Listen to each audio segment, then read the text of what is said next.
This is my hot tub. It takes 10 buckets to fill. Light it with kindling and dry wood. Takes about an hour to heat up under normal conditions. I place heater at the bottom to prevent burning my bottom. I sit on this heater. There's an image in my mind, might be memory.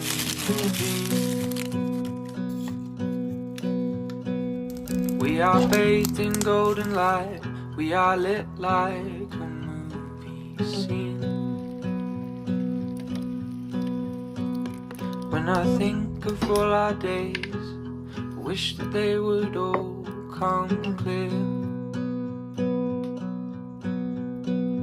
If I could travel through the haze, if I could conjure you up right here.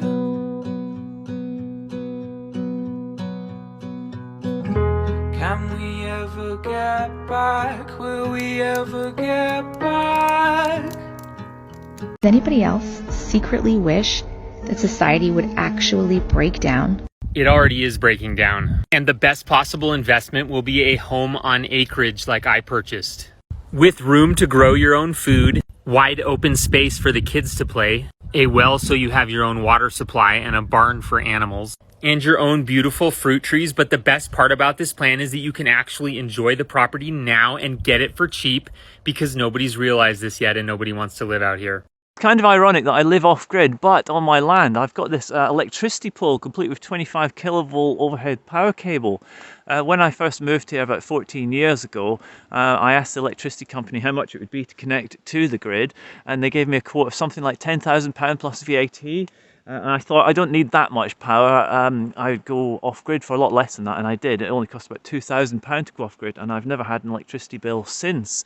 And so this pole is kind of lost on me, and I'd really like to plant some trees around here, and I can't do that because of this power cable.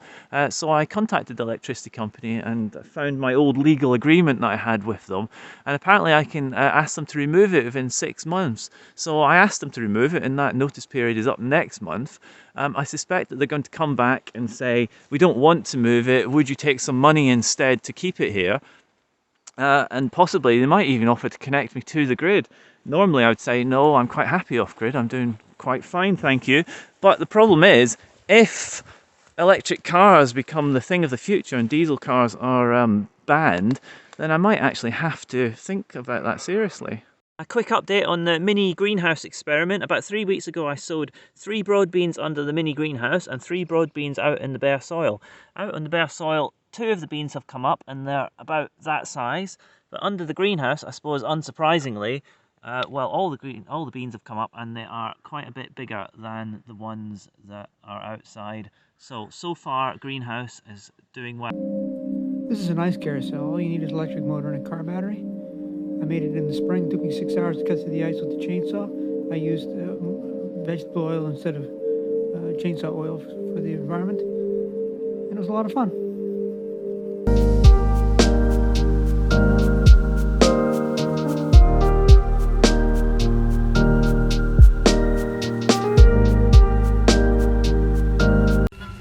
A question we get a lot is, why do you call yourself 1 foot off the grid when you're not really off grid because you have electricity? So yes, we are tied into county electric, but we do have a well, which is considered more off grid because we're not tied into anyone that we're having to pay for that once it's all installed. And we have septic, which is considered more off grid rural living. And the septic is not currently hooked up, which means we use this, and it's a whole composting system at this point. And eventually we want to get the yurt completely hooked up to solar power so it's not counted as a permanent dwelling in our county. And once our cabin is built, we plan to hook that up to solar as well. It will not be our main source of power at all, but it'll be a backup system and a way for us to use less electricity from the county electric. So that's why we're called 1 foot off the grid, not off the grid. What's up, guys? My name's Allie and I live in this off-grid cabin in the woods of Kentucky. Last weekend we built this shed and I'm going to show you how we did it. We were working on a hill, so we had to put it on pillars to build the base. Once the pillars were in place, we added plywood to make the flooring. Next, we built the frame, we added the siding, and we started raising the walls. We decided to build it so it would have a slanted roof so that it would be really easy to catch rainwater throughout the year. The back wall is around 8 feet high while the front stands around 10 feet high. After finishing all the framing, we started adding the siding to the front and sides of the shed. The top portion was going to be left open with plexiglass windows, and here's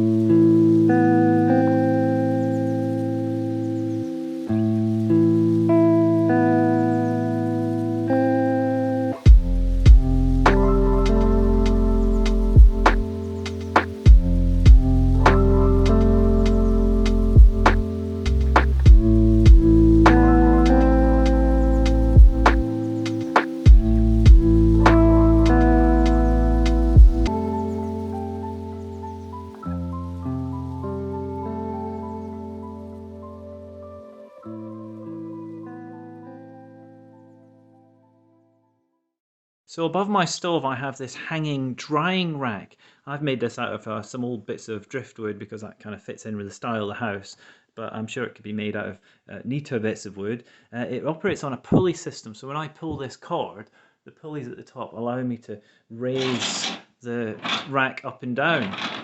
It's ideal for drying out things like seeds, like these sunflower seeds, these corn seeds, and it's quite good for drying flowers to make flower displays out of. So when the stove's on, I just crank this up.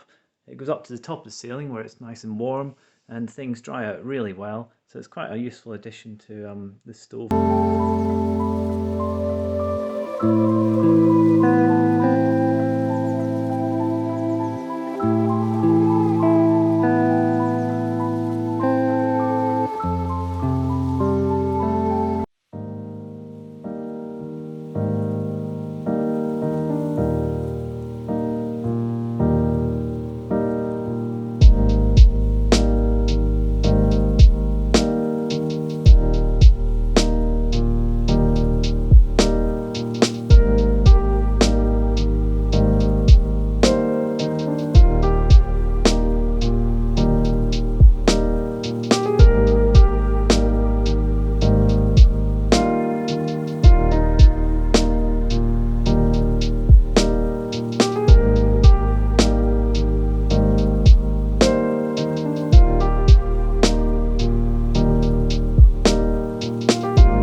Is it bad?